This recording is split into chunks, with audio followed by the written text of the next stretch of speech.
Cuando hablamos de comercio exterior, hablamos de un manejo de una gran cantidad de información que va cambiando día a día. Sin embargo, una de las bases principales de esta práctica es la clasificación arancelaria de las mercancías. Soy el ingeniero Enrique Herón Jiménez Ramírez y voy a tener el gusto de acompañarlos durante el trayecto de este diplomado en línea sobre clasificación arancelaria. Soy un apasionado del comercio exterior. Trabajé toda mi vida con la clasificación arancelaria y desde sus inicios en la implementación del sistema armonizado de designación y codificación de mercancías, como representante de México y coordinando los trabajos de adaptación al español para Latinoamérica, España y Portugal. En el diplomado en línea en clasificación arancelaria del CUEG Baja California y Trade and Law College, podrás adquirir las herramientas y conocimientos necesarios para poder realizar correctamente la clasificación arancelaria de cualquier tipo de mercancías, además de los aspectos jurídicos de cada una de las secciones y de los capítulos y el análisis de los textos legales. Finalmente, mediante casos prácticos, vamos a llegar a la correcta clasificación arancelaria. Este diplomado está dirigido a personal de agencias aduanales, de importadores, de exportadores, clasificadores, consultores, estudiantes de comercio exterior y carreras afines, así como trabajadores del sector público. No pierdas la oportunidad de cursar este diplomado con la experiencia y calidad académica que el CUEG Baja California y Trade and Law College tienen para ti. Los esperamos. Aquí nos vemos, amigos.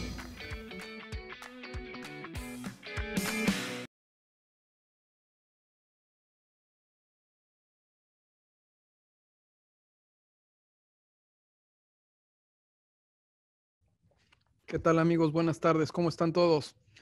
Me da gusto verlos y ver muchas caras conocidas. Ahí mi buen amigo Pimentel, me imagino que está no sé si está en el Colegio de Contadores o en su hogar, pero me da gusto saludarte, director del Colegio de Contadores Públicos del Estado de Baja California. Y veo a Héctor Cervantes, San Luis Río Colorado. Saludos hasta San Luis Río Colorado. También Gabriel Béjar, que está en Guaymas. Por ahí también el doctor Máximo Carvajal, Veracruz. Hay más personas de Ciudad de México.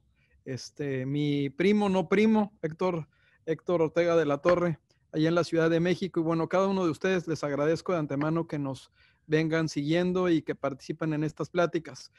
Preparamos algo que considero muy especial. Es una plática que a mí me gusta mucho desarrollar. Consta de varias etapas. En esta plática me va a ayudar, por supuesto, mi amiga Esther Ruiz y también mi amiga y parte de nuestro equipo, Jocelyn Lizárraga. La primera parte trata sobre algunos aspectos generales en cuanto al comercio electrónico, las definiciones del comercio electrónico, cómo estamos en el mundo, qué tipo de servicios son los que están destacando más en México, cuál es la posición de México en términos de Internet y bueno, verán todas las estadísticas y lo que les preparamos con varias de las sorpresas. En una segunda parte vamos a platicar un poquito de cómo está el marco internacional del comercio digital en cuanto al aspecto de los tratados de libre comercio en los que México es parte, cómo el TEMEC maneja o trata un poco las entregas por vía rápida y seguiremos después con la reforma 2020, con la modificación a la ley del impuesto sobre la renta, a la ley del IVA y obviamente la reciente publicación que es la sexta versión anticipada de la primera modificación de la resolución miscelánea fiscal para 2020.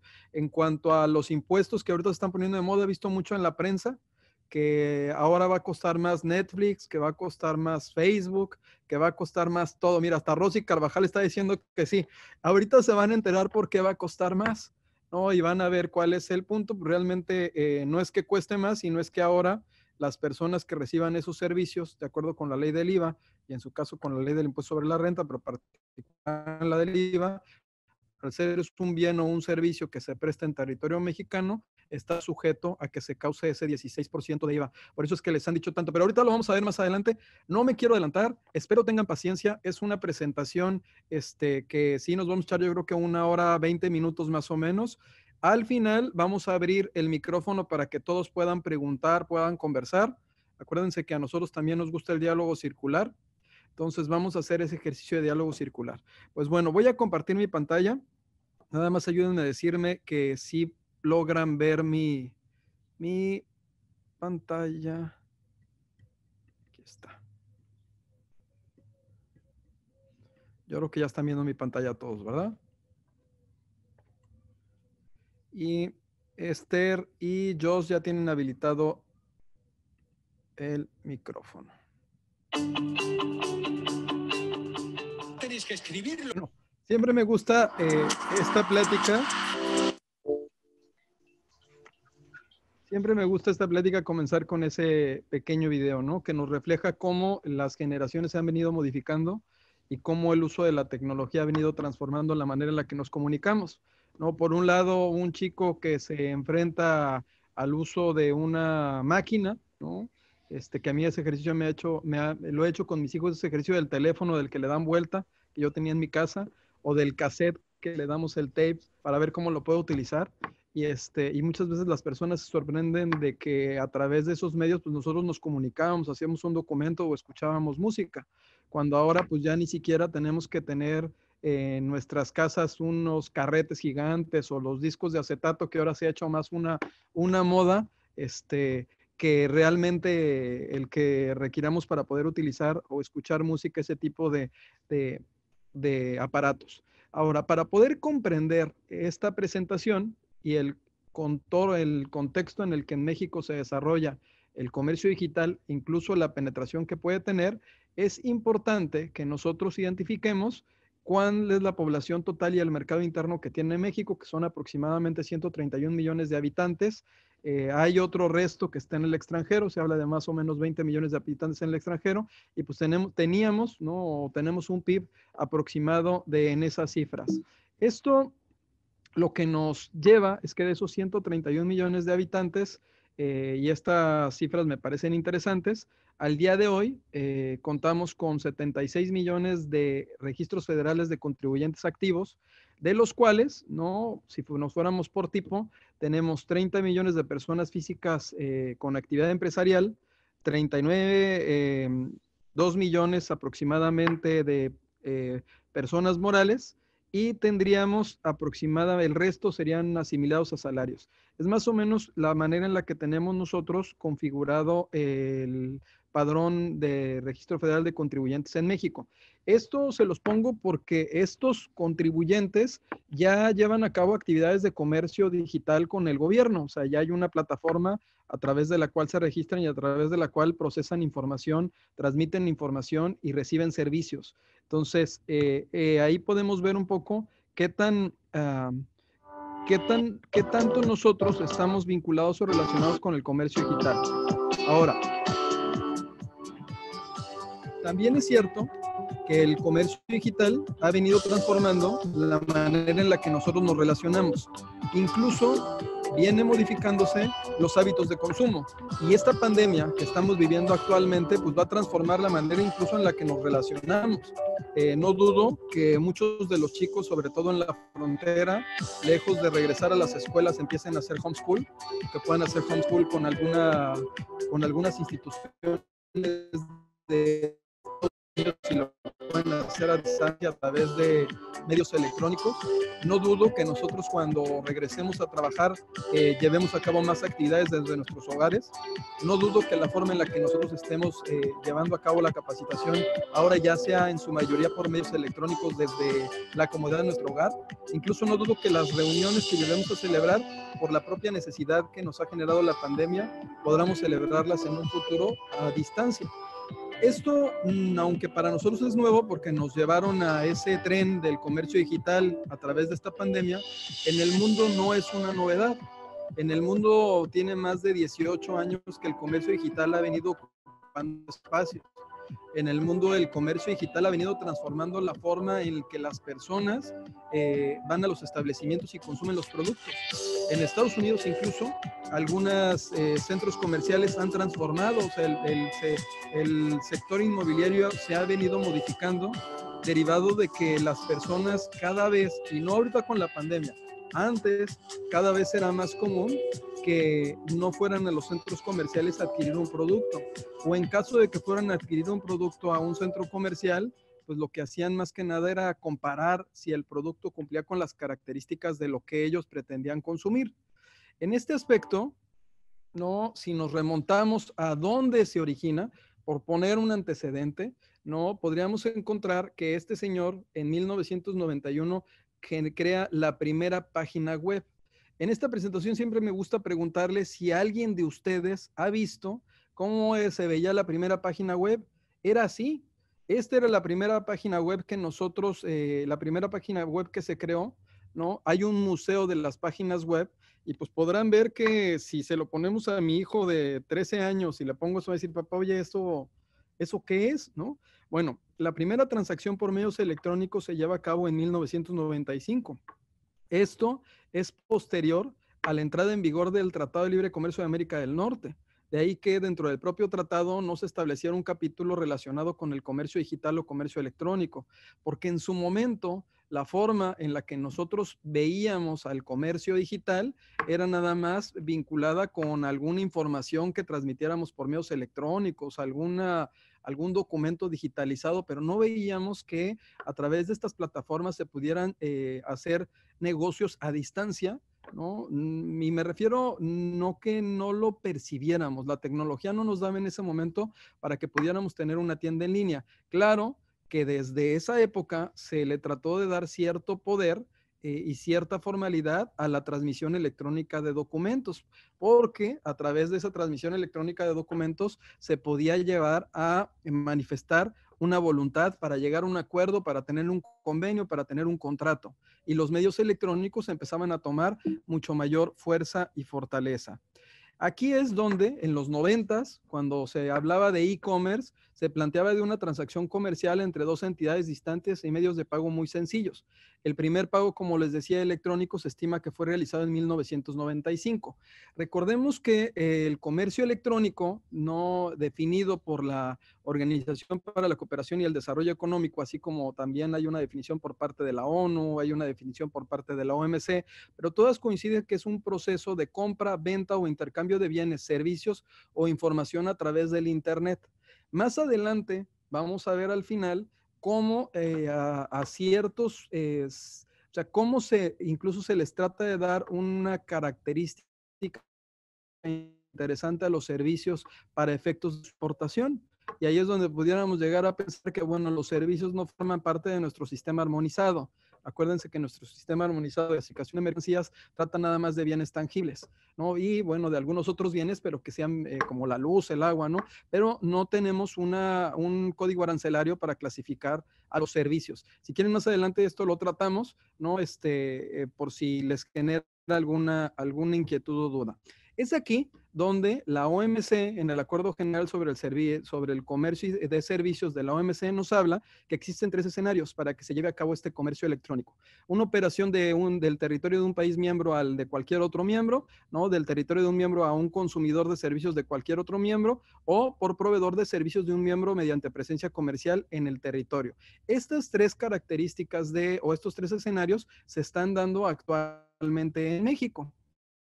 Y aquí es donde nosotros podemos ver cómo la trayectoria, o sea, cómo vamos un poquito atrás, no tanto. O sea, digamos que yo lo planteo que es un tren bala. No sé si alguien alguna vez ha ido a Japón y ve esos trenes que atraviesan Japón a velocidades impresionantes. Bueno, pues es un tren de esos y digamos que México en ese tren se quiere subir y abrintándose, ¿no? Se quiere tratar de subir. Pues obviamente ese tren bala que ya partió, que es el comercio electrónico, pues no lo vas a frenar.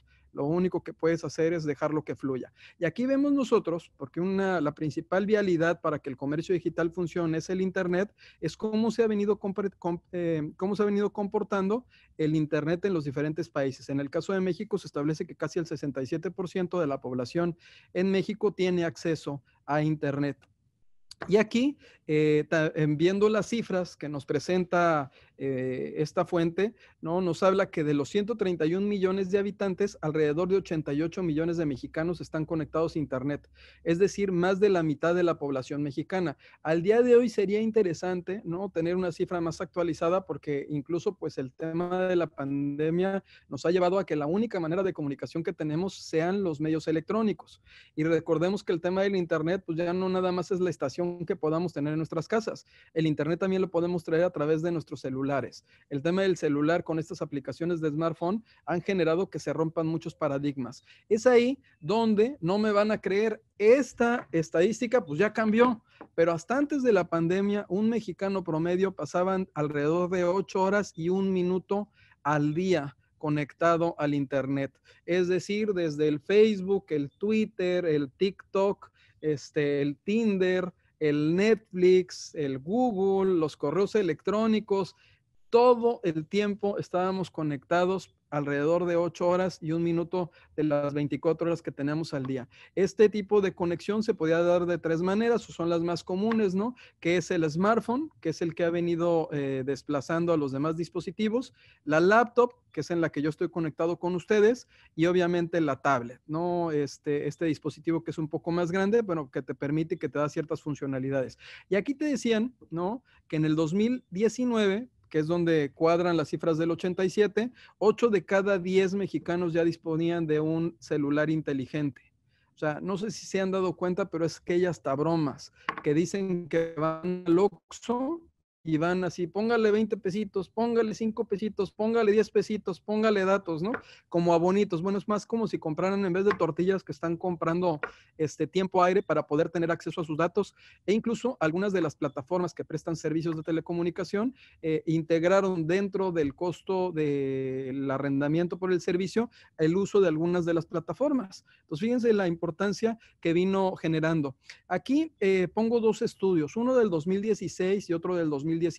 En el estudio del 2016 ustedes pueden ver cuál era el comportamiento y en qué proporción estaban teniendo acceso los internautas en México a diferentes actividades online. Y la mayoría tenían que ver con las redes sociales, con el envío de correos electrónicos, con la búsqueda de información, y empezaba a subir lo que era ver las películas, escuchar música, tener llamadas por internet. Incluso para mí es más común que ahora tenga llamadas por internet a que utilice la línea del celular. O sea, fíjense que me funciona más la llamada por WhatsApp a veces, o sea, yo creo que por la zona en la que vivo. Pero bueno, habían juegos en línea, comprar en línea, descargar películas, y si se dan cuenta, ¿no? Dentro de todas estas actividades, pues había otras que todavía no nos daban a nosotros confianza para poderlas llevar a cabo. Ya para el 2019, 2020, ¿no? Lo que vemos es que el principal uso que se le da a estas herramientas de comercio digital o electrónico son los videos online, ¿no? Se reproduce muchísima televisión a través de internet. Yo he de confesarles que en la mañana que escucho la mañanera, pues le cambio a Milenio, o le cambio, por ejemplo, a Televisa, o le cambio a TV Azteca, o pongo CNN, y todos esos medios tengo acceso por medios electrónicos y no me generan ningún costo. Transmisiones en vivo de personas que estén jugando, o sea, lo veo con mis hijos, si están viendo un programa de Minecraft y hay programas en los que están papás e hijos, mis hijos están encantados viendo cómo el papá está jugando con el hijo y construyendo cosas, ¿no? Torneos deportivos en línea y obviamente los juegos en línea. Esta es la manera en la que se ha venido dando un mayor uso, y estas son actividades que se hacen por medios digitales. También hay una preferencia en las compras, y en las compras pues está el transporte. A ver, yo lo decía, en el caso del Uber, ¿no? Si bien es cierto que en el tema del Uber había una competencia desleal con el taxi, con el taxista establecido por toda la serie de obligaciones y regulaciones que debe de cumplir, también era cierta que a mí me daba mucho mayor confianza utilizar un Uber. Entonces, si se dan cuenta en el tema del transporte, pues el porcentaje que ocupa es representativo. La comida rápida, que seguramente ahorita se incrementó en estos días, alojamiento, los viajes, los boletos para eventos, las descargas digitales, los servicios digitales, la ropa y accesorios, y el súper y la despensa. En el caso de todos estos servicios que se estaban prestando y productos que se podían consumir, pues obviamente ahorita seguramente se fueron hacia arriba por la situación en la que nos encontramos, pero en sí el comportamiento era ese. ¿Y qué también nos decía esto? Miren, nosotros en 2011, digamos que empezábamos en medio en pañales a comenzar a explorar el comercio electrónico, y el crecimiento que se da en México del comercio electrónico en miles de millones de pesos es demasiado grande, ¿no? Y incluso estas cifras no vienen creciendo a doble dígito de manera anual.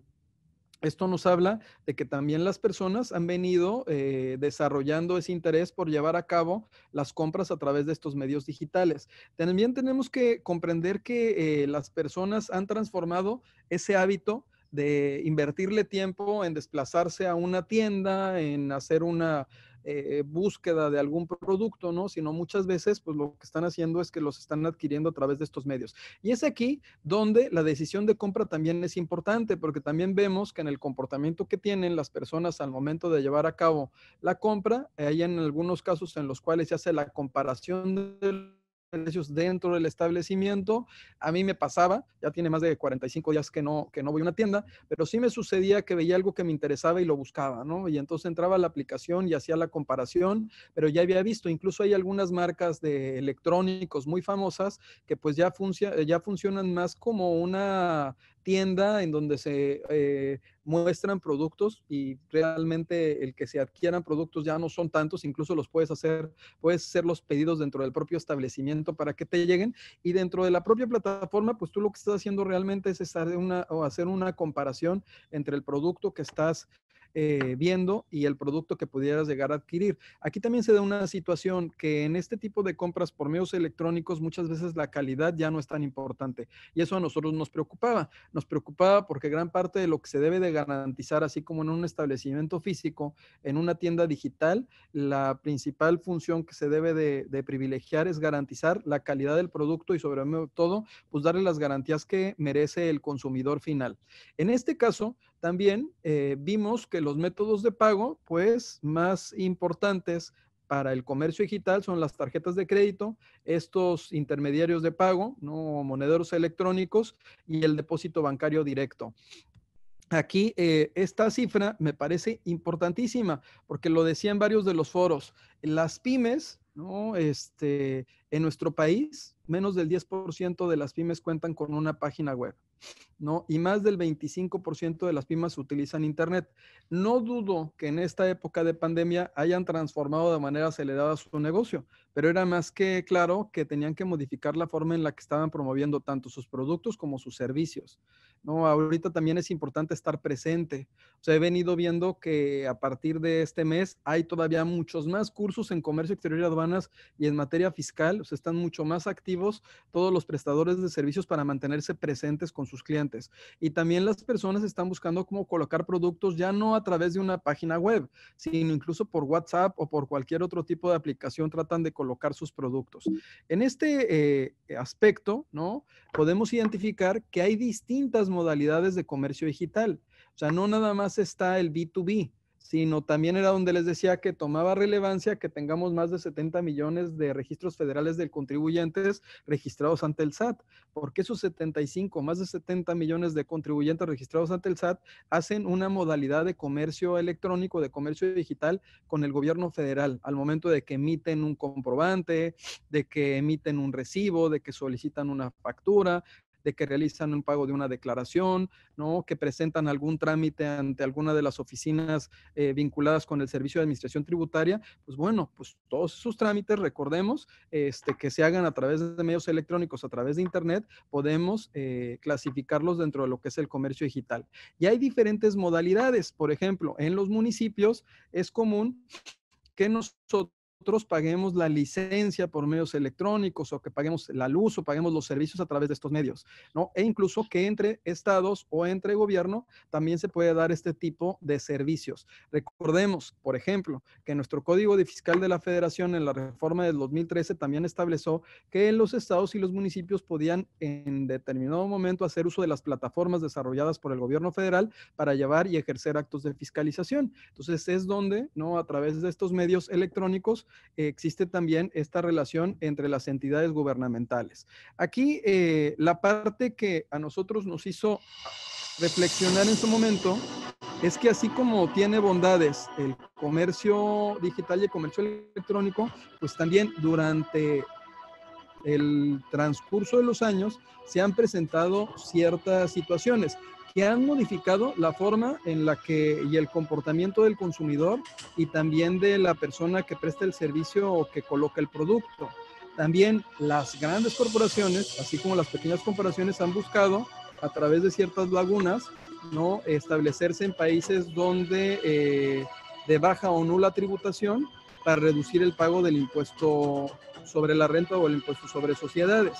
Y también a través de este tipo de plataformas digitales, al convertirse al acercar los polos en cuanto al producto y la persona que va a adquirir el servicio, pues se han dado ciertas situaciones vinculadas con temas de piratería, ¿no? Con, por ejemplo, les poníamos temas relacionados con fármacos o medicinas que pudieran estar adulteradas o que, bueno, fueran productos ilegales, porque también se vino transformando la manera en la que se llevaban a cabo estas operaciones. Nos fuimos de recibir embarques grandes, ¿no?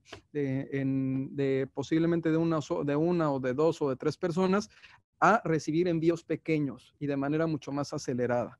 En este caso, no, hubo una serie de investigaciones que se llevan a cabo por parte de la Comisión Europea, en la cual determina que algunas de las plataformas digitales pues habían sido omisas en la declaración de sus impuestos. Incluso hay estudios relacionados, por ejemplo, con Airbnb, en los cuales modificó la forma en la que se llevaban a cabo las actividades dentro de una pequeña población. Y es de ahí donde, al darse cuenta que había un impacto directo para las pymes, para el comercio tradicional, la Comisión Europea toma ciertas decisiones y toma ciertas decisiones tratándose, por ejemplo, de Airbnb, en algunos de los casos hasta generar un tipo de registro o un padrón, y tratándose de algunos de los otros servicios de tiendas electrónicas, estableciendo mecanismos mediante los cuales pudieran estar aportando parte de un impuesto, ¿no? Un tipo impuesto al valor agregado, y también llegaron a pensar en que tenía que quedarse parte de la riqueza que generaban esas empresas extranjeras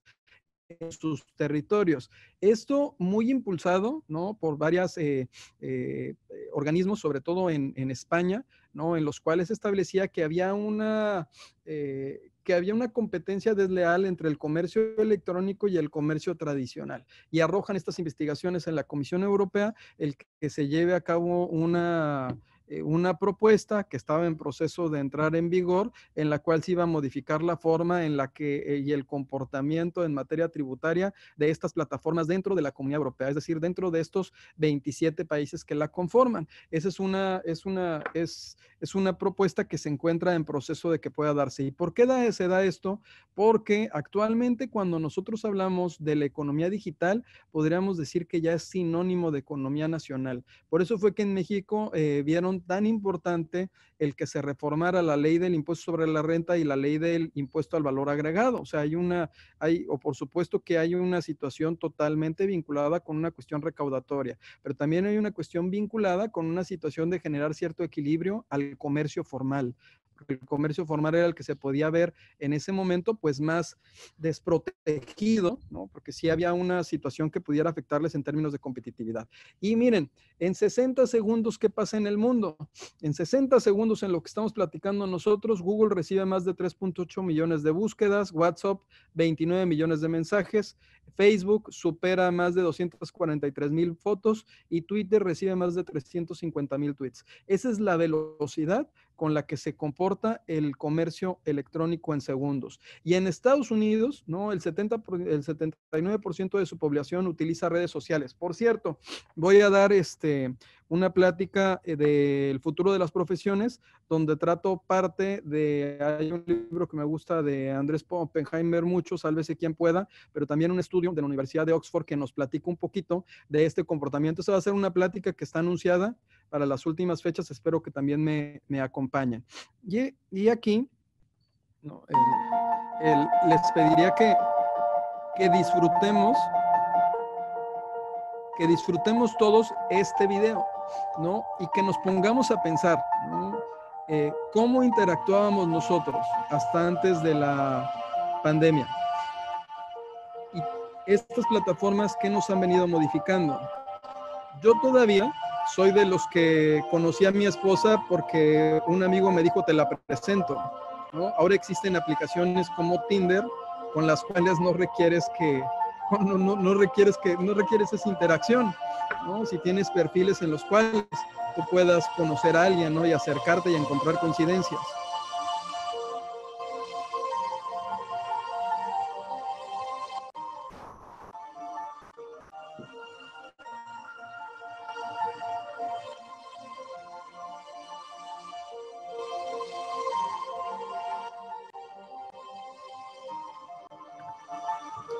Y todas estas plataformas tienen como característica particular, lo dicen mucho en los medios, que por ejemplo Uber pues es la empresa de transportación más importante en el mundo, pero no tiene taxis, ¿no? O Airbnb es la empresa que tiene más cuartos para hospedaje, pero no es dueña de los hoteles. O Facebook, ¿no? Que ha venido a transformar la manera en la que nos comunicamos. O Google, ¿no? A través de las plataformas. O Amazon, que no es la que produce los artículos que promueve a través de sus tiendas electrónicas, ¿no? O Wikipedia, ¿no? Que modificó la forma en la que yo tuviera una enciclopedia. Aquí veo una compañera que tiene su enciclopedia atrás, ¿no? Y aún muchas veces uno tiene la enciclopedia por el cariño, sí, a ti, la que volteé ahorita. A Esther, es que está tu voz abajo, está tu micrófono apagado, ¿no? Y Son entonces, los libros de la notaría. Ah, ya vi. Entonces, se ha modificado la forma, ¿no? A mí este video me gusta mucho y me da ya una visión más completa de todo lo que está pasando a nuestro alrededor, ¿no? Obviamente, estas empresas de tecnología pues han venido a superar a los grandes corporaciones a nivel internacional, ya han venido a modificar porque se encuentran en la cima, ¿no? Y son incluso las marcas que tienen mayor valor actualmente en el mercado y se encuentran mejor posicionadas. Y es aquí, con toda esa introducción que a mí me parece maravillosa, que ya nos puso en contexto de lo que nosotros queremos plantear y de la importancia que tiene esta reforma, que es donde entramos a hablar del e-commerce para 2020 en México.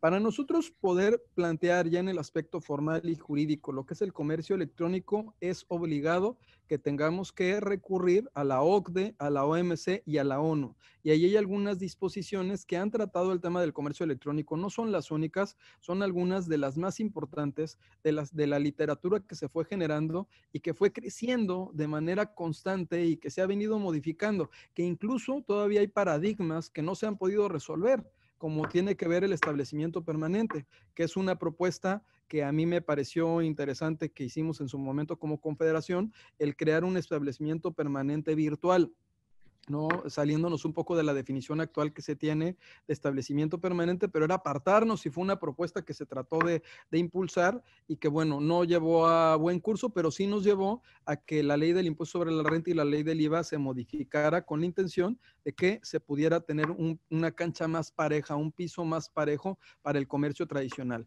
Aquí es donde, ya apartándonos de lo que nos establecen los acuerdos y lo que se ha venido la literatura internacional, pues nos vamos a nuestra literatura nacional, ¿no? ¿Y qué es lo que nosotros llegamos a aplicar para dentro de nuestro marco jurídico en comercio exterior y aduanas? Bueno, pues les puse ahí brevemente algunos de los aspectos. No son todos los aspectos que estuvieran vinculados con este tipo de operaciones.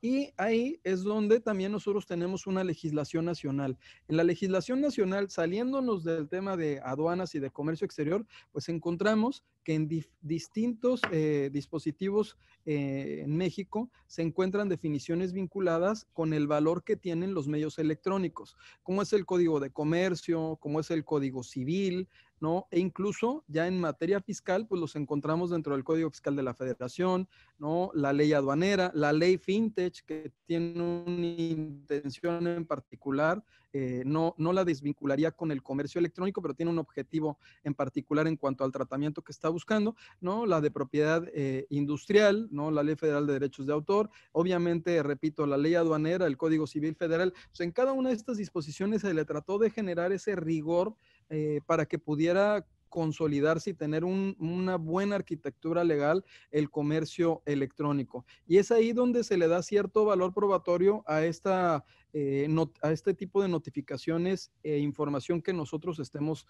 transmitiendo, ¿no, Esther? Platicábamos hasta de los WhatsApps, ¿no, Esther? ¿Qué validez o de qué manera podíamos hacer que pudieran tener cierta formalidad legal para un tipo de litigio, Esther? Sí, claro. Bueno, pues a partir de todo como se ha movido la historia del ser humano, el comercio electrónico y la forma en la que nos relacionamos no deja de ser ajeno a la legislación. La legislación nacional nos va a hablar sobre diversos puntos, en específico ahora, del comercio el comercio electrónico. El comercio electrónico a lo mejor no tal cual lo tenemos en este momento.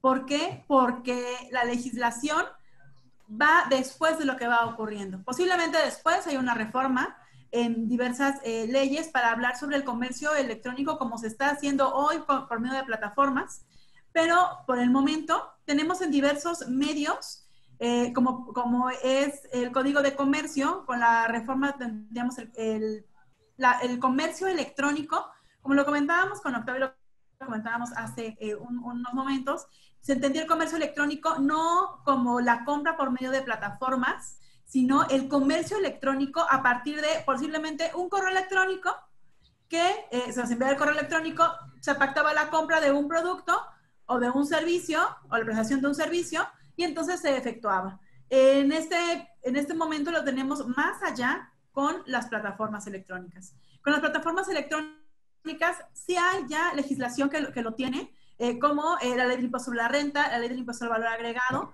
en el cual nos están especificando qué pasa con diversos puntos al momento de realizar actos de comercio o prestación de servicios, que en un momento más nos va a platicar Jocelyn al respecto. Pero es importante ver la concatenación de la legislación nacional en su conjunto, como el Código Civil, como la primicia de las relaciones del ser humano, nos va enmarcando también esta pauta en ese momento en la legislación tributaria, el Código Fiscal de la Federación, la ley del impuesto al valor agregado, la ley del impuesto sobre la renta, como también vamos a tener que seguir respetando, claro que sí, los derechos de autor durante todo este proceso, la propiedad industrial y la propiedad intelectual, como en cada uno de los puntos, incluso la ley aduanera ha tenido que verse reflejada en ese tipo de circunstancias en el comercio.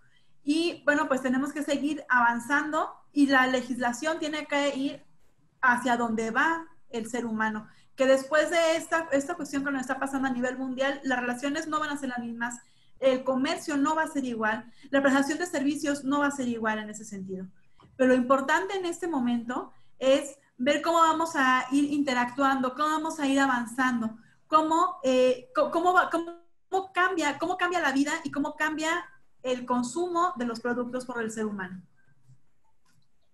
Y es ahí donde, es ahí donde todos estos cambios, Esther, nos modifican también en materia de comercio exterior y aduanas la forma tradicional en la que nosotros vemos la cadena de suministro tradicional. Ahí les pongo dos imágenes, ¿no? De cómo se acortan los extremos, ¿no? Ahora, en cuanto a obviamente todo se encuentra concatenado, ¿no? Pero sí vemos cómo se va reduciendo la cadena de suministro tradicional a la cadena de comercio electrónico. Y en este aspecto, nuestros tratados, ¿no? También en algunos de los casos, que tenemos 13 tratados con 52 países, nos hablan del comercio digital.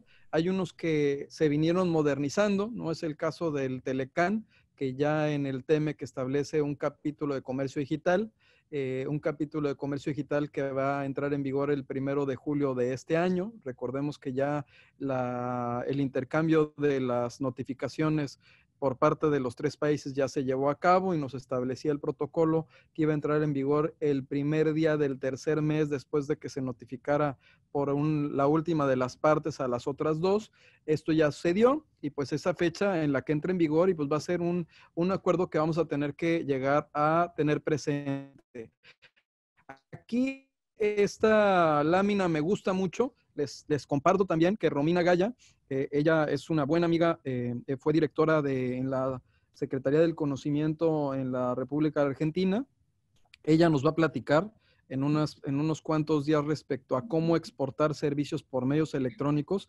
Esta lámina es de su autoría, pero a mí, bueno, me refleja y en su momento me reflejaba en una plática que dimos en Colombia, en donde ella también fue conferencista, cuál era el comportamiento que tenía el e-commerce en los distintos tratados y acuerdos que existían en el continente, ¿no? Y para identificar si efectivamente se encontraban definiciones o no estaban definiciones.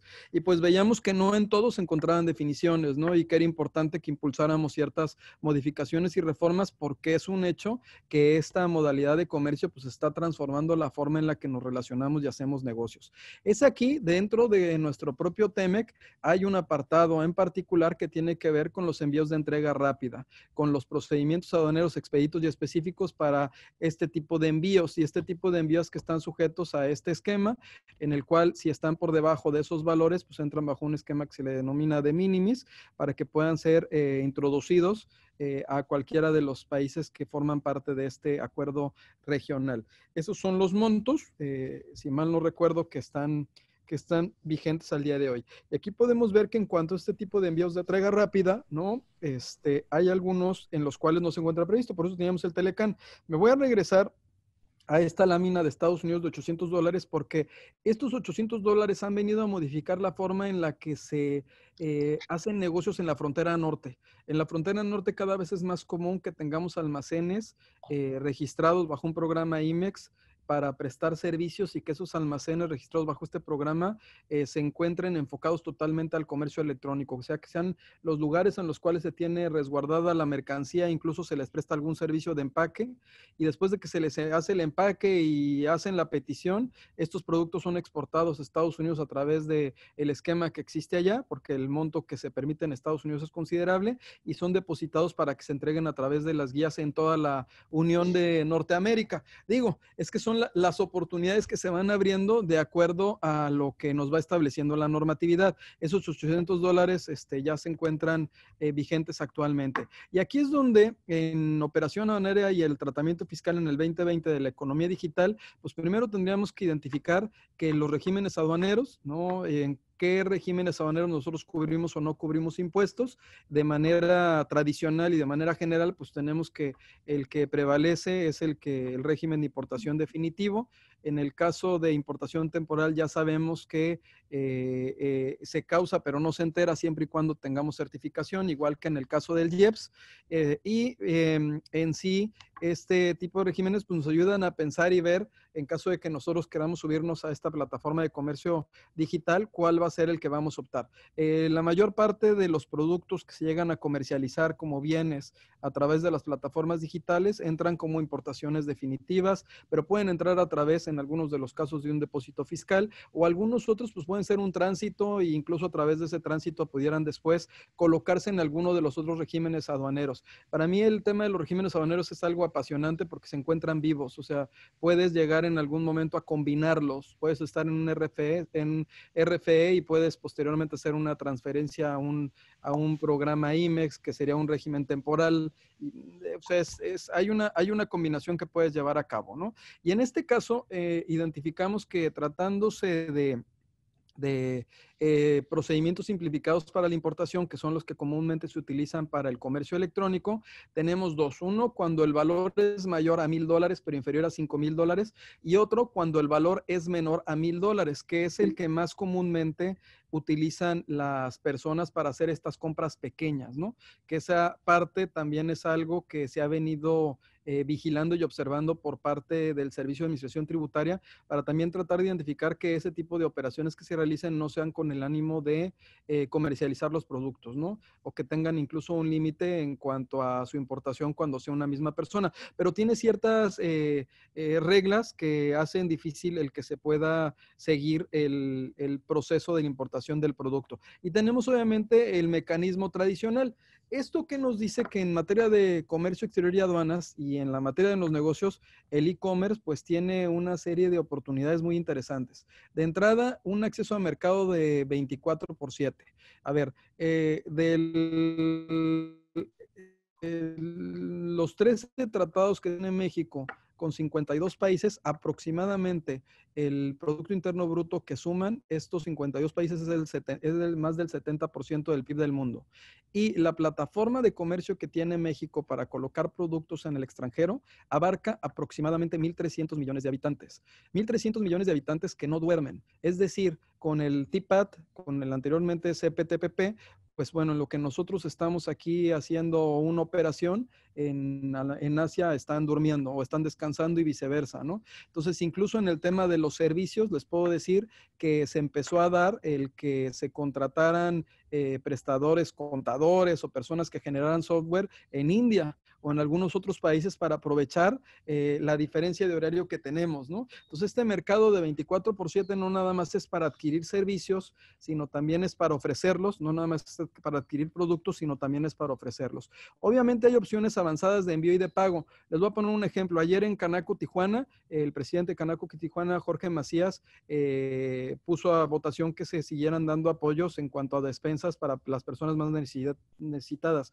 Y veíamos de qué manera íbamos a poder hacer llegar el recurso, ¿no? Y bueno, ahí salió la opción de que tenemos una opción de pago a través de una opción de depósito a través de las plataformas digitales. Los servicios de entrega eficientes, que es todo otro tema, ¿no? La última milla, que ese sería un tema en particular, y ahí me va, yo creo que voy a invitar a algunos amigos para que conversen con ustedes. La reducción de los intermediarios, o sea, el que nosotros podamos buscar el producto de manera directa. Esto ha acercado a que las industrias tratan de colocar sus productos de manera directa, no a través de intermediarios. Ahí lo que tenemos que hacer cuando somos intermediarios es buscar cómo le damos un valor agregado al producto que estemos colocando. Ahí es donde estaría una gran área de oportunidad. Obviamente el apoyo a las MIPYMES para el comercio internacional. ¿Por qué? Miren, el TEMEC ahora que va a entrar en vigor tiene un capítulo en particular que tiene que ver con las pymes y plantea más aspectos relacionados con temas de cooperación, ¿no? Con temas de promoción, de información. Está más vinculado con ese aspecto para acercar a las MIPYMES a estos mercados globales. Las MIPYMES, obviamente, a través de las plataformas digitales tienen por lo menos una oportunidad porque no requieres tener a través de estas plataformas digitales un inventario.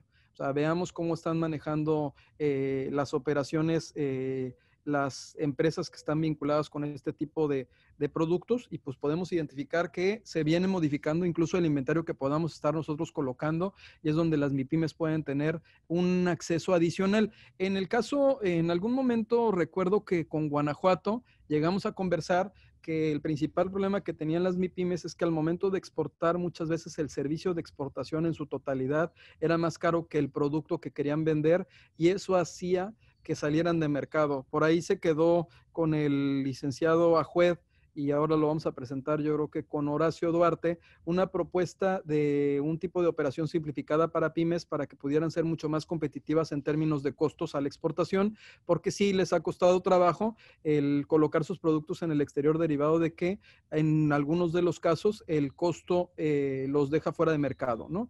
Obviamente el comercio, este tipo de comercio es determinante y es clave en la preservación del valor y del crecimiento y pues es más que claro que con los datos que les compartía ha tenido un crecimiento exponencial y lo va a seguir teniendo. Ya no nada más en el tema de los bienes, sino en los servicios. La pandemia lo que generó, si lo vemos de manera real, fue que valoráramos en principio pues, las relaciones humanas que tenemos, ¿no? Pero también generó que modificáramos con mayor fortaleza la forma en la que nosotros consumimos productos, ¿no? Es mucho más común que ahorita todo lo, bueno, pues no hay otra, ¿no? Que solicitemos que los productos nos lleguen a nuestra casa, en su defecto que los servicios los estemos prestando por medios electrónicos. Miren, les comento que nosotros implementamos un programa que se llamó Be Safe, en el cual todo nuestro equipo, con excepción de unas guardias que dejamos en México y en Tijuana, derivado de que no suspendían facultades el SAT, todo nuestro equipo estuvo trabajando desde casa y el rendimiento que se tuvo fue superior. También les puedo decir que el 95% de las ventas que teníamos en comparación con el año anterior, derivado de la pandemia, se cayó, ¿no? O sea, es decir, que nada más pudimos mantener un 5% de nuestras ventas haciendo la comparativa. Y es aquí que es de la parte que me emociona, ¿no? Que en su momento se lo presentamos al equipo de la jefatura del SAT, a Antonio Martínez, se lo presentamos a Cisneros, a varias personas de los generales, cuando íbamos plantando, si tenían alguna idea o visión relacionada con el tema de comercio electrónico y la forma en la que se podía tributar. Y pues bueno, lo que presentamos fueron estos modelos alternativos que si se dan cuenta, estos desafíos los aborda la OCDE desde 2015. Incluso ha habido reuniones por la OMA, la Organización Mundial de Aduanas, por la OMC, ¿no? La Organización Mundial de Comercio, por la ONU, con el área específica que tiene relacionada con los temas de comercio, en los cuales se han abordado de qué manera se va a poder generar y lograr ese equilibrio. Y hablaban, ¿no?, en particular de 3 modelos: el modelo de recaudación por proveedores, el modelo de recaudación por intermediarios y el modelo de recaudación por comprador. No sé si les parezca conocido este modelo, pero creo que ahorita van a ver la aplicación tropicalizada en México de estos 3 modelos, que finalmente a lo mejor no en plenitud, pero se están aplicando a partir de la reforma que se dio en el 2020, que dicha reforma pues iba a venir a modificar la manera en la que nosotros llevamos a cabo nuestros negocios, ¿no?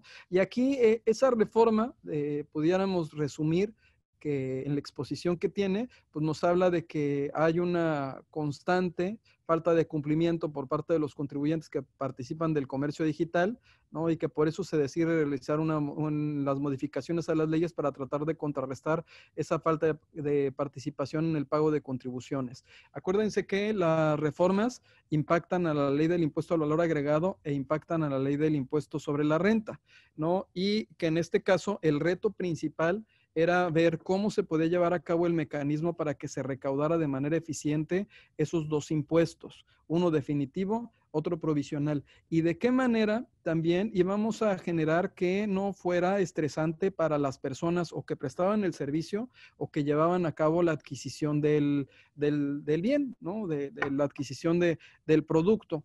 Y ahí es donde se daban las discusiones de hasta dónde se podía estirar la liga para establecer un tipo, valga la redundancia, de establecimiento permanente virtual. Situación que no se da, ¿no? Y que no se logra llegar al grado de que se le requiera un pago del impuesto sobre la renta a la plataforma que se usó en territorio nacional para prestar el servicio. Voy a ponerlo así, ¿no? Una cosa es que el impuesto se le retenga al chofer de el Uber y otra cosa es que Uber, en su caso, ¿no?, si no tiene establecimiento permanente en México, entere el impuesto en territorio nacional sobre las utilidades que hubiera podido tener. Es un poco más complejo de explicar, pero bueno, en términos generales lo pudiéramos ejemplificar de esa manera, ¿no? Y es aquí, ¿no, Esther y Josh, donde estábamos hace rato, antes de empezar con esta plática, estábamos revisando por último estas láminas, ¿no? Y hablábamos un poquito de los servicios digitales y del comercio digital y de cuál era el tratamiento que se le daba. Nos tenemos que ir a la ley del IVA. La propia ley del IVA nos va a establecer qué productos y qué servicios son los que van a estar sujetos a este pago del impuesto al valor agregado. No sé si Joyce y Esther quieran comentar algo aquí. Sí, así es. Buenas tardes a todos. Como comenta el licenciado Octavio, en la ley del IVA es donde se nos detalla cuáles son las actividades digitales, los bienes, productos, servicios que juegan para este modo de tributar, ¿no? Entonces, en la ley del ISR no viene como tal, nada más te dice que si prestas servicios de hospedaje, de transporte, enajenación de bienes, prestación de servicios. Aquí podemos ver lo que engloban los servicios digitales, ¿no? Que te dice, son las de descarga o acceso a imágenes, películas, texto, información, video, audio, música, juegos de azar, como otros contenidos multimedia, ¿no? Ahí nos está dando en la fracción la fracción primera, todo lo que va a jugar para este tipo de retención de impuestos. También los de otra intermediación entre terceros que sean oferentes de bienes o servicios y los demandantes de estos. No aplicará cuando sean servicios de intermediación en la enajenación de bienes muebles usados. Tampoco aplica para clubes en líneas y páginas de citas y la enseñanza a distancia de pruebas o ejercicios, ¿no? Sí, hay que tener claro para cuáles se aplica y cuáles no aplica. En este caso, nada más lo menciona la ley del impuesto al valor agregado, ¿ok? No como tal la ley del impuesto sobre la renta. No sé si añadir. Adelante, Esther. Sí, y justamente por ese tipo, como bien lo comenta Josué Hernández, bueno, vimos en muchos medios de comunicación o noticieros, había notas en las que comentaban que justo en ese momento tan complicado como la pandemia, donde más personas usaban este tipo de medios electrónicos, ya sea por streaming o medios donde podían adquirir servicios, en ese momento estaban aumentando el precio. Lo que en realidad ocurre es que los precios no los están aumentando, pero están cobrando el impuesto al valor agregado que no se estaba cobrando con anterioridad, que al no estar como residentes en México, entonces no pagaban este impuesto, no se cobraba. Entonces, evidentemente, en nuestra factura o en el cargo que se hace mes a mes en nuestro recibo, en nuestro recibo, vamos a ver que en lugar de ser 200 y tantos, van a ser 266. ¿Por qué? Por el impuesto al valor agregado que se aumenta. En realidad, no está subiendo el precio, están cobrando un impuesto que tendría que haberse cobrado desde el inicio, pero que en este momento al fin lo van a cobrar. ¿Y por qué en junio? Bueno, pues porque es la programa que ahorita lo va a platicar. Ahí el propio Código Fiscal de la Federación estableció la fecha en la que iba a entrar en vigor, ¿no? Y estableció unas condiciones en cuanto a que se publicaran las reglas en la resolución. De hecho, sí, adelante, Jos. De hecho, la mayoría de personas que tributan en servicios digitales, casi todos, yo como mi experiencia en contadora, son RIF, ¿no? ¿Quiénes son RIF? En su mayoría los Uber. Entonces, lo que están haciendo es que los están migrando a un nuevo régimen, que es lo que vamos a explicar ahorita a continuación. Entonces... Y ahí parte interesante que platicábamos con Esther y con Jos era quiénes eran los... ahora sí, ¿quiénes iban a estar sujetos a que se les cobrara este impuesto, ¿no? El sujeto, el objeto y la tasa. Y planteábamos, ¿no? Oye, ¿de qué manera se va a dar el que sepan que yo estoy percibiendo un servicio en territorio nacional, ¿no? Entonces decíamos, bueno, pues con la dirección IP. Es una manera en la cual pueden identificar que efectivamente estás contratando el servicio desde México. Y acuérdense que la propia ley del impuesto al valor agregado nos habla, ¿no?, que estos bienes y servicios que se consumen en territorio nacional van a estar sujetos al pago de este impuesto. Lo que pasa es que siempre existió la ley en ese aspecto no ha sido modificada. La parte interesante que no existían las herramientas para que se pudiera dar. No sé, Jos, aquí en cuanto a los receptores de servicios en territorio nacional y Esther, ¿qué podremos comentar? Pues dice que en cuanto al IVA, dice que tienes que recibir el servicio en territorio nacional, ¿no? Sea extranjera la persona que lo está dando a la plataforma digital, como el medio como tal, o nacional. Con que se reciba en territorio nacional ya estamos jugando para estar sujetos al IVA. Ok. Sí. Y no, también nos habla de las obligaciones en el extranjero con prestación de servicios en México. Sí, en este habla... Bueno. Pásate. Sí, gracias, Dios. Muy bien, en este punto se especifica, ¿por qué? Porque no necesariamente las plataformas tecnológicas tenían la residencia en México o eran empresas mexicanas. Entonces, ya la ley del impuesto al valor agregado va a empezar, contempla con esa reforma aplicable para el 2020, que las empresas que tengan la residencia en el extranjero y que no tengan un domicilio como tal en México, van a decir, bueno, entonces, ¿cómo vas a tributar si yo no soy residente en México? Bueno, pues nos dice específicamente la ley los pasos a seguir, como es en inscribirse en el Registro Federal de Contribuyentes, y va a tener el SAT una lista de extranjeros registrados. Actualmente, en la Ley de Inversión Extranjera, ya la Secretaría de Economía tiene un listado de los extranjeros que tienen inversiones en México.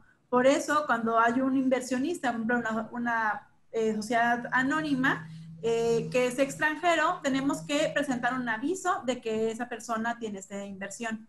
En este momento, cuando un extranjero se registre en el SAT y diga que no tiene la residencia en México, va a estar en este listado que estamos comentando, del listado de extranjeros en la lista del SAT.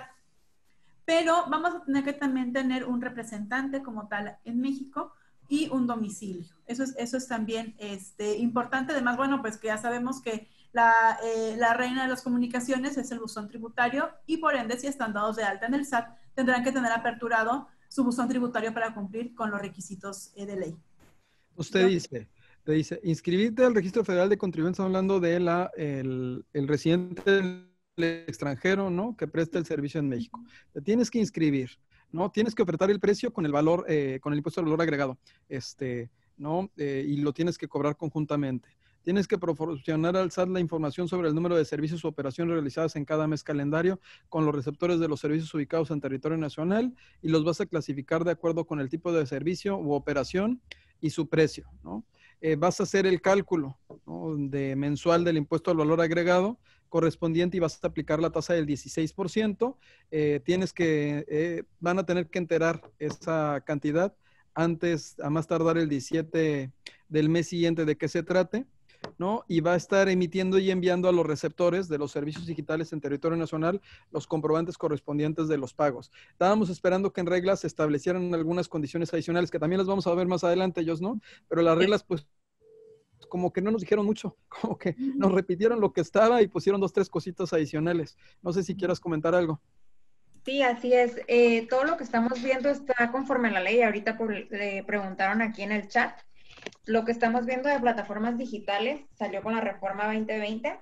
Está en el artículo 113A, en la sección 3 de la ley del impuesto sobre la renta, y es donde se nos establece todo lo de los servicios digitales, ¿no? Acaba de salir la 6ª versión anticipada, que es la que vamos a comentar ahorita más adelante también, acerca de las reglas que hay adicional a esto de servicio digital. Pero realmente, como comenta Octavio, viene exactamente casi la ley transcrita tal cual, ¿no? No abundaron tanto sobre los temas. Y siguiendo con los requisitos que deben de cumplir estas empresas extranjeras, que presten servicios en México, tienen que designar ante el SAT, ¿no?, un domicilio para recibir notificaciones, tener un representante y obviamente tramitar su firma electrónica avanzada. De hecho, estábamos revisando que en algunos de los casos, incluso aun cuando no se percibieran, o sea, que tenían que estar, estabas hablando de que había como una declaración informativa, ¿no, Jos?, que se tenía que presentar. Así es, se va a hacer como un concentrado acerca de las personas que brindan el servicio a través de la plataforma, y la plataforma va a tener la obligación de estar enviando, ¿no?, como una lista de todos los que están dentro de su plataforma cada día 10 del mes. Entonces, y aquí es donde teníamos una duda de a quién lo tendría la intermediación, que quién lo tenía que enviar, la plataforma como tal, o cuando existe un intermediario como en Uber. ¿Quién tendría que enviar esta información? ¿La persona que prestó el servicio, que sería la persona que es el propietario o el tenedor del vehículo, que prestó el servicio del transporte privado, o la plataforma Uber a nivel global? Que era parte de lo que vamos a terminar resolviendo al momento de que platiquemos un poquito más de las reglas, ¿no? Porque sí pudiera prestarse a confusión, pero bueno, es algo que se trata o se pretende y se termina al final de aclarar. Ahora, en el caso de la importación de servicios, ¿no?, nos habla también y nos remite al artículo 24 de la Ley del Impuesto al Valor Agregado, a la fracción segunda, tercera y quinta, según corresponda, y nos habla, ese artículo en particular nos habla de los bienes y de los servicios que se podrán llevar a cabo su importación, ¿no?, y que estarían sujetos al pago de este impuesto al valor agregado. ¿Qué otras obligaciones tienen los extranjeros intermediarios? No sé si quieras seguir, Jos. Tienen que publicar en su página de internet o la aplicación que utilicen o cualquier otro medio en forma expresa y por separado el impuesto al valor agregado, ¿no? Como bien la ley siempre nos marca que debe estar de forma expresa y separada. Cuando cobren el precio y el impuesto al valor agregado correspondiente a las operaciones de intermediación por cuenta del enajenante de bienes, hay que retener a las personas físicas que enajenen el bien el 50% del impuesto al valor agregado y enterar al siguiente día 17, inmediato posterior a que sucede el hecho.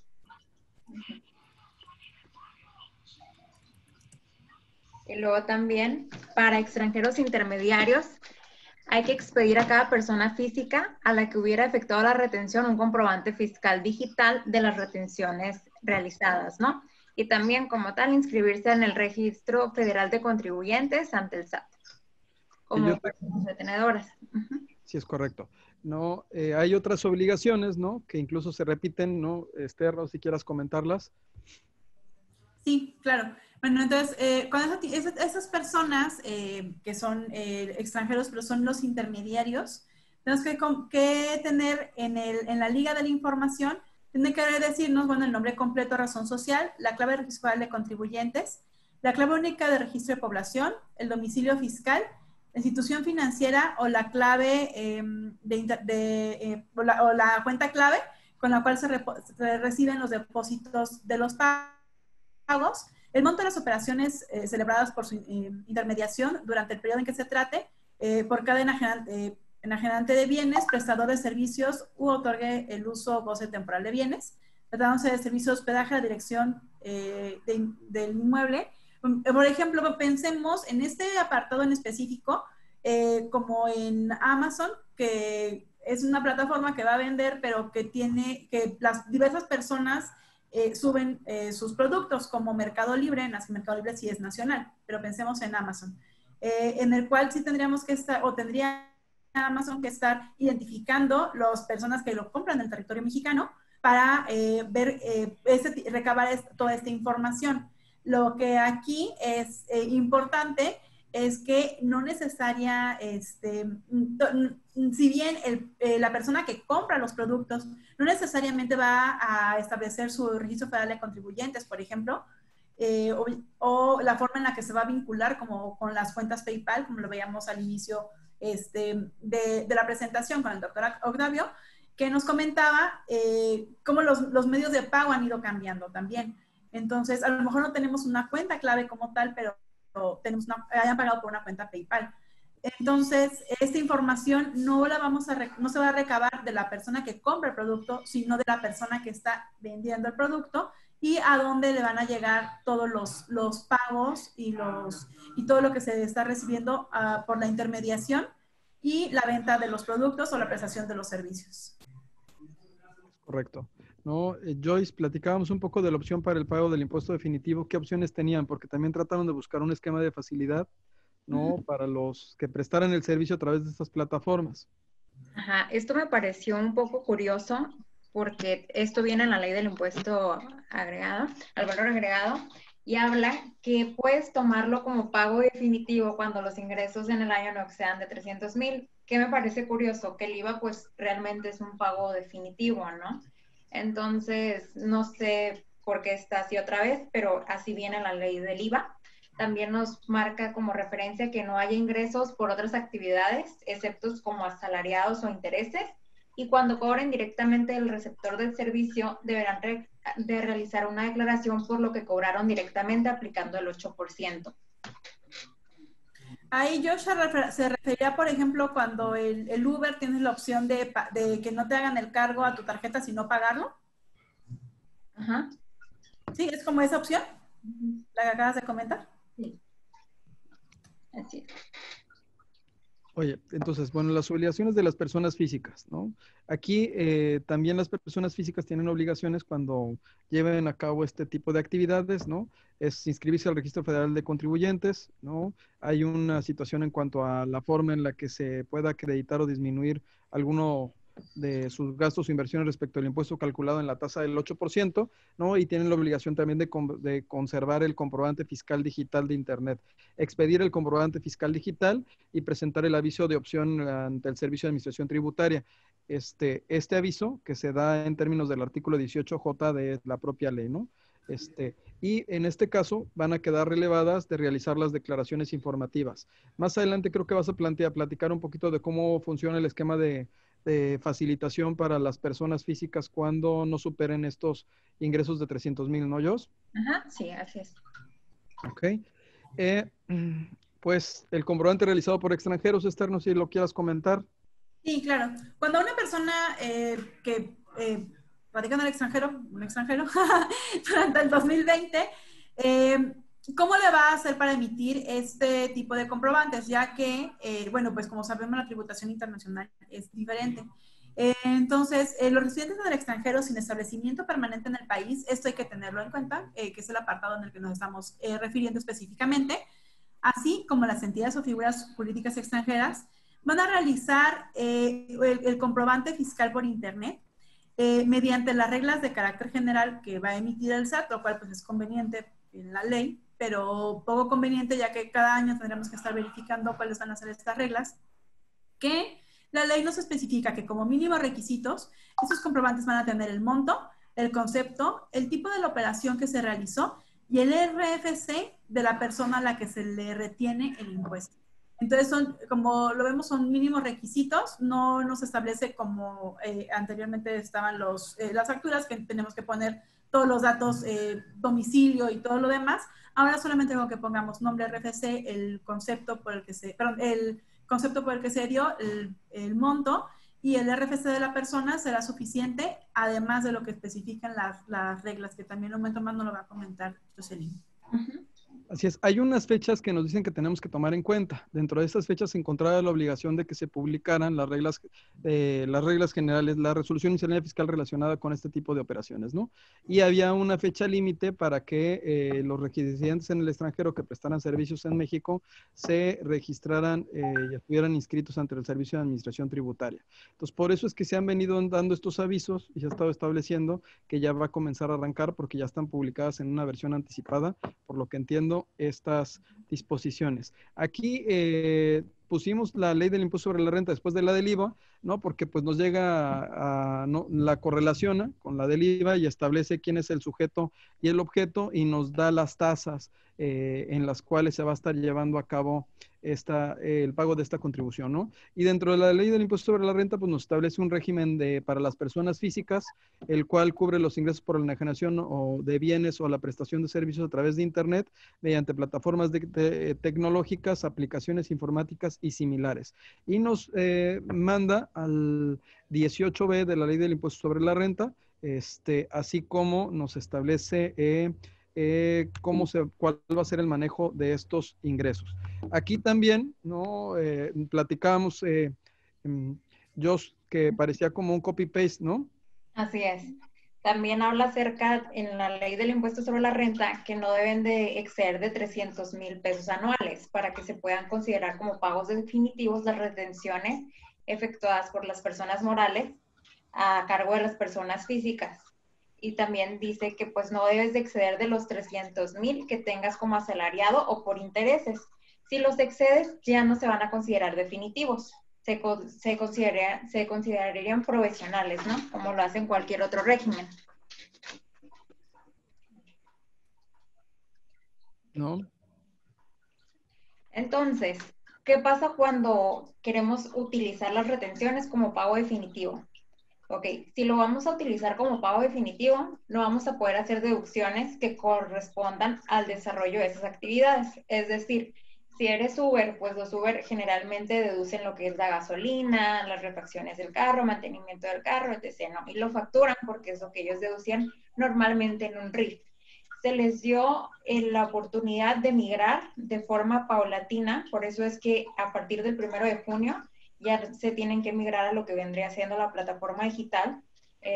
A mí me tocó platicar con personas que son Uber y les dije, ya te vas a migrar directamente a que te estén haciendo las retenciones o te vas a esperar como RIF lo que quedan estos 2 bimestres, ¿no?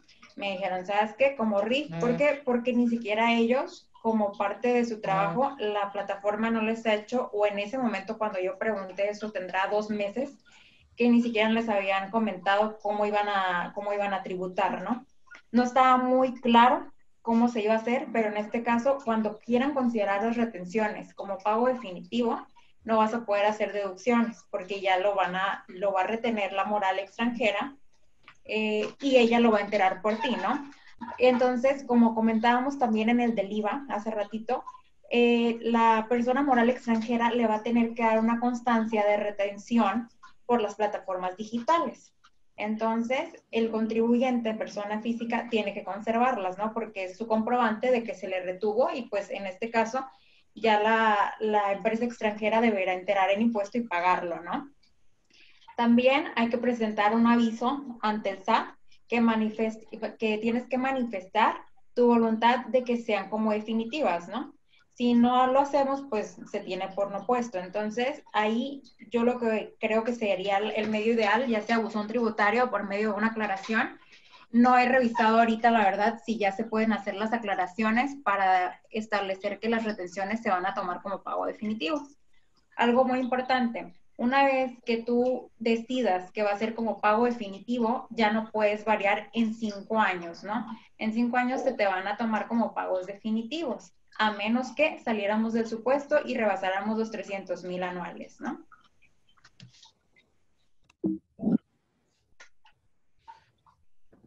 Adelante, adelante, Jos. En esta no sé si me quisiera ayudar Esther a platicar del dueño de la plataforma digital, que en este caso serían los extranjeros. Bueno.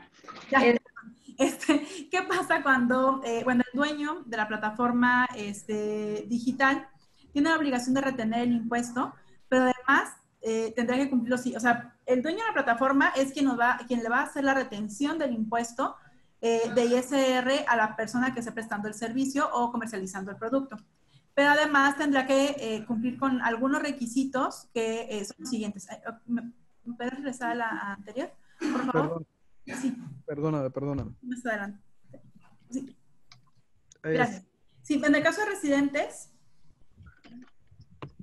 se volvió a mover. Ahí está. Ya. Gracias. En el caso de residentes en el extranjero sin establecimiento permanente, tendrán que solicitar su inscripción en el RFC ante el SAT únicamente como retenedores. Es decir, la obligación, para efecto de la inscripción en el RFC, van a tener que decir que son retenedores para el caso específico, ya que tienen la plataforma en el extranjero.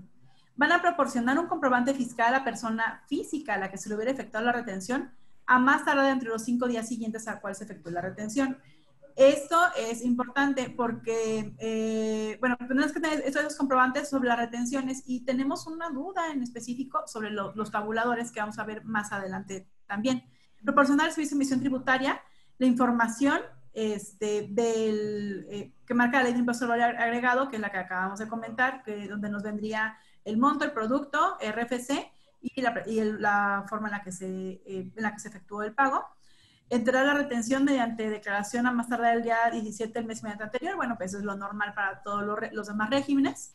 Y considerar como parte de su contabilidad la documentación que demuestre haber efectuado la retención y entrega del impuesto sobre la renta correspondiente. Eso no es nuevo también, ya forma parte dentro de la contabilidad como tal. ¿Sí, no? Adelante. Sí, bueno, entonces, estos residentes en el extranjero, ¿cuál es el comprobante que van a tener? Como lo vamos a comentar, es un copy-paste, lo que tenemos en IVA, lo que tenemos en ISR, ya que nuevamente nos vuelven a mencionar los mismos 4 conceptos, que es el que tiene que tener el monto, el comprobante fiscal, tiene que tener el monto, el concepto, el tipo de operación y el RFC de la persona a la que se le está reteniendo el impuesto. Entonces, a partir de tener esos 4, es el mismo efecto para ISR y para IVA, que como siempre sabemos es un reflejo, pero aquí sí lo copiaron y pegaron de una ley a otra. Así. Y aquí están las fechas que decías, Jos, en cuanto al tema del RIF, ¿no? Ajá. Sí, de que ya entra en vigor el 1 de junio del 2020. Correcto. Ya muy próximo a la fecha, ¿no? Ya está muy próxima. Entonces, bueno, hasta aquí era lo... ¿Un comentarito? Sí, bueno, a los que cuando se aumenta la tarifa, por ejemplo, de Netflix, justamente te van a poner, nos pusieron que a partir de junio va a costar tanto. Lo que es que a lo mejor les faltó explicación de que es por el impuesto, ¿no? Pero justamente, si lo vemos en esta deadline, el 1 de junio del 2020 es cuando entra en vigor lo relacionado al comercio digital. Por eso hasta el 20 de junio es que nos van a cobrar el IVA. ¿Por qué? Porque ya ya hay una obligación específica para el producto del servicio de streaming. Entonces, es por eso que Netflix y demás plataformas van a tener este aumento, que realmente no es un aumento del producto, sino un aumento por la retención del impuesto. Gracias. Y ahora sí entramos a la sexta versión anticipada de la Resolución Ministerial Fiscal 2020 relacionada con las plataformas digitales. ¿No, Jos? Sí. Ok, como comenté hace ratito, con esto del régimen de plataformas digitales, se tuvo que añadir una sección tercera. Esta viene en cuanto termina el RIF, en la Ley del Impuesto sobre la Renta, empieza el artículo 113A y nos habla del régimen de plataforma digital. Este nuevo régimen establece la obligación de las personas físicas a que les retengan el impuesto, enterar el impuesto por plataformas digitales, ¿no? Nos dan 3 supuestos. Las sociedades tienen la obligación de enterar la retención de ISR, la cual será sobre el total de los ingresos efectivamente percibidos, ¿no? Entonces, esto nos quiere decir que vamos conforme flujo, ¿no? y nos da 3 supuestos. Primero, la prestación de servicios de transporte terrestre de pasajeros y entrega de bienes, y nos da un monto de ingreso mensual, que lo podemos ver aquí todos, ¿no? En las tablitas, nos da un ingreso de monto mensual y una tasa de retención aplicable, ¿no? También, tratándose de servicios de hospedaje, como podría ser Airbnb, también nos da un monto de ingreso mensual y una tasa de retención. Y por último, nos da, de acuerdo a la enajenación de bienes y prestación de servicios, también igual, un monto mensual y una tasa de retención. Esto viene tal cual en la ley. Abajito del 113 nos da la tablita, ¿ok? En la regla anticipada esta, en la 12.2.6, hay una opción como tal, ¿no?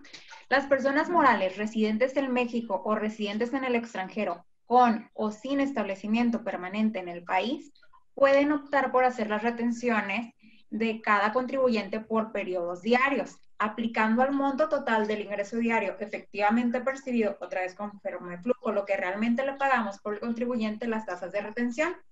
En el caso de que no opten por utilizar el diario, puedes utilizar, no sé, semanal, quincenal, mensual, ¿no?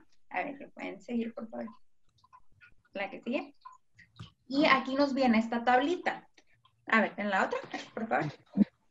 Trae el talento. Ajá. Ok, en la 12.2.6 nos da la opción de calcular las retenciones sobre los ingresos diarios, ¿no? Entonces, como les comento, aquí en esta versión anticipada nos da una tablita que pareciera nueva, pero es realmente exactamente igual a la de la ley, nada más que nos está quitando en lugar del ingreso mensual, que en la otra vimos que era creo, 5,000 pesos, si lo divides entre 30.4, que serían como los días del cómputo del mes, te va a dar el monto del ingreso diario, ¿no? Entonces, es tal cual, nada más aquí te lo está desglosando. En diario, las tasas de retención son exactamente las mismas. Y era lo que estábamos comentando hace ratito, era el licenciado Octavio y yo, acerca de qué tan viable era hacerlo de forma diaria o por qué esperar mensual, Esther. Es correcto. Sí, es correcto. Justamente lo que, pues la lógica jurídica, bueno, o la forma de tributación habitual es que pues esperas a que termine el mes para hacer el cálculo de la declaración definitiva de IVA y los pagos provisionales de ISR. Pero cuando la miscelánea nos da esta opción del importe diario, le decimos, bueno, pues, ¿qué ocurre? Tengo la opción de esperarme a que se acabe el mes, 1 de mayo, bueno, 1 de junio al 30 de junio, y así sucesivamente, o puedo retenerle el 1 de junio, el 2 de junio, 3 de junio, o sea, día a día. Entonces era una duda que, o sea, consideramos que estaba como de más tener este cálculo, o cuál es el fin de que tenga la opción de una retención diaria que sea diversa, porque a lo mejor la plataforma, pues, o sea, sabemos que podemos comprar vuelos más baratos el domingo en la noche.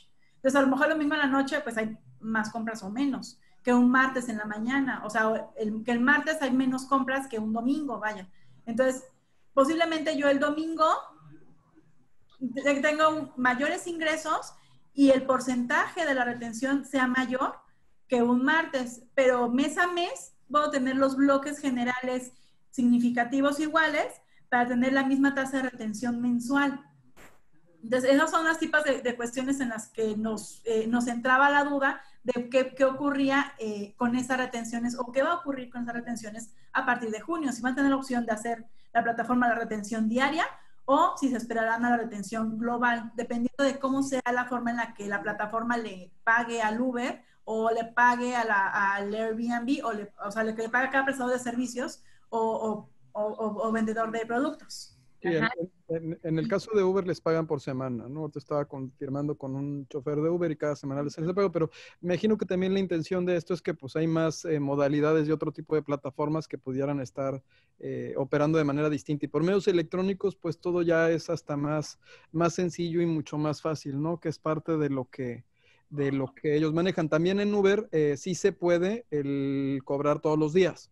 O sea, sí hay la posibilidad de que seas chofer por día, el mismo día recibas la parte que te corresponde del servicio que prestaste con el descuento que te hace la plataforma. Entonces, imagino que vieron que podía darse cualquiera de estas situaciones. Y aquí ellos pues nos ponen una fecha para entero de retenciones de impuestos sobre la renta, ¿no? Nos establecen la fecha tradicional. Ajá, igual como siempre, ¿no? Más tardar el día 17 del mes inmediato siguiente a aquel que se haya efectuado la retención. Esto realmente no cambia, también viene en la ley, pero también lo pusieron en la versión anticipada, ¿no? Para que no les quede la duda, si tienen que enterarlo diario hasta el 17. Sí. Y en el caso del IVA también te lo vuelven Te lo vuelven a marcar, ¿no? Que te vuelven a decir las retenciones de IVA para plataformas tecnológicas más tardar el día 17 del mes inmediato siguiente. Es lo mismo.